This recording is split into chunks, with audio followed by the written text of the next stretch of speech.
नमस्कार। उत्तराखंड की खबरों में आपका स्वागत है। मैं हूं आपके साथ आकाश। अब देखते हैं खबरें विस्तार से।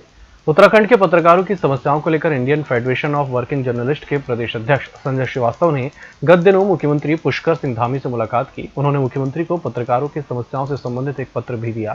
साथ ही पत्रकारों पर किए गए मुकदमे और पत्रकारों के हो रहे उत्पीड़न को लेकर कार्रवाई की बात को संज्ञान में लाया।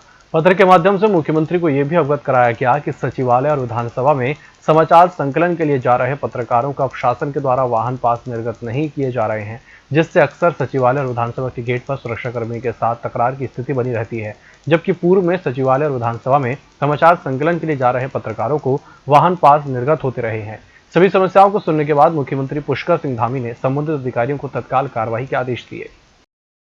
सचिवालय में आज वीर चंद्र सिंह गढ़वाली सभागार में मुख्यमंत्री पुष्कर धामी की अध्यक्षता में कैबिनेट बैठक हुई। कैबिनेट बैठक के बाद शासकीय प्रवक्ता सुबोध उनियाल ने जानकारी देते हुए बताया कि आज कैबिनेट में कुल 9 निर्णय लिए गए।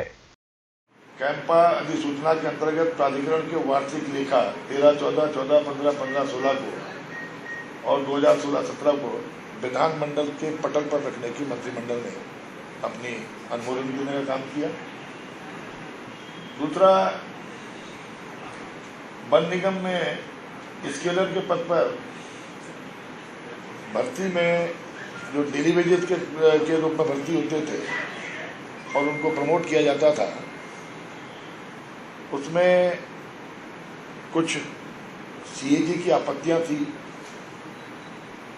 उन आपत्तियों को देखते हुए उस प्रकरण को आज मंत्रिमंडल के समक्ष रखा गया था, जिसमें मंत्रिमंडल ने एक उप समिति, विभागीय मंत्री जी की अध्यक्षता में एक उप समिति बनाई है, जिसमें वित्त और लॉ के अधिकारी भी रहेंगे, जो पूरे प्रकरण की अपनी रिकमेंडेशन मंत्रिमंडल के प्रस्तुत करेंगे, तब उसमें निर्णय लेने का काम किया जाएगा। तीसरा, जो देहरादून महायोजना 2025 में, जिसमें सरकारी भवनों को भवन निर्माण के लिए छूट का प्राविधान था कुछ जमीनों पे, उसमें सभी राष्ट्रीय राजनीतिक दलों को भी छूट देने का निर्णय माननीय मंत्रिमंडल के द्वारा लिया गया। मुख्यमंत्री पुष्कर सिंह धामी ने हरिद्वार रोड देहरादून स्थित एक स्थानीय वेडिंग पॉइंट में हरेला पर्व पर आयोजित वृक्षदान कार्यक्रम में प्रतिभाग किया। इस अवसर पर उन्होंने विधायक गणों और अन्य गणमान्यों को वृक्षारोपण के लिए वृक्ष दिए और लोगों को अधिक से अधिक वृक्षारोपण के लिए प्रेरित करने को कहा। मुख्यमंत्री ने कहा कि 16 जुलाई को उत्तराखंड में हरेला पर्व मनाया जाता है। प्रकृति के संरक्षण के उद्देश्य से उत्तराखंड में हरेला पर्व मनाया जाता है। सीएम पुष्कर सिंह धामी ने सीएम कैंप कार्यालय में आयोजित संक्षिप्त कार्यक्रम में 80 ऑक्सीजन कॉन्स्ट्रक्टर राज्य के 9 जनपदों के लिए रवाना किए।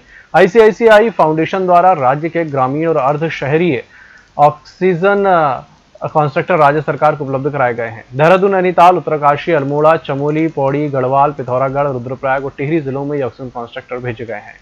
डोईवाला विधानसभा के बुल्लावाला गांव में राजाजी टाइगर रिजर्व पार्क से सटे ग्रामीण क्षेत्र से बुल्लावाला गांव तक लगभग 6 किलोमीटर लंबी भूमिगत नहर और सड़क का शिलान्यास सिंचाई मंत्री सतपाल महाराज और डोईवाला के विधायक त्रिवेंद्र सिंह रावत ने संयुक्त रूप से करते हुए डोईवाला विधानसभा को एक बड़ी विकास योजना की सौगात दी। राजाजी राष्ट्रीय पार्क से झबरावाला गांव तक सड़क निर्माण हेतु नहर को भूमिगत करने के कार्य का शिलान्यास किया गया, जिसकी कुल लागत 14,41,86,000 रुपये है। ये अपने आप में बड़ी महत्वाकांक्षी योजना है और इससे क्षेत्र को बहुत लाभ मिलेगा, सिंचाई होगी और पानी का पूरा उपयोग होगा। जल की रक्षा करने की बात कर रहे हैं कि जल ही जीवन है, वहाँ जल का पूरा उपयोग होना चाहिए। और ये नहर जो है भूमिगत भी की गई है और यहाँ से इस पूरे क्षेत्र की सिंचाई होगी, यहाँ फसल लहलहाएगी, किसानों को आगे बढ़ने का मौका मिलेगा।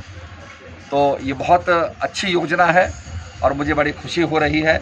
नगर पंचायत सतपुली के वार्ड नंबर 4 की सदस्य आरती रावत ने नगर पंचायत प्रशासन पर गंभीर आरोप लगाए हैं। उन्होंने कहा कि आज तक उनके द्वारा जितने भी प्रस्ताव दिए गए हैं उनके अनुरूप कार्य नहीं हुए हैं, बल्कि नगर पंचायत अध्यक्ष और अधिशासी अधिकारी द्वारा जबरदस्ती उनके वार्ड में गैर जरूरी कार्य कराए गए हैं।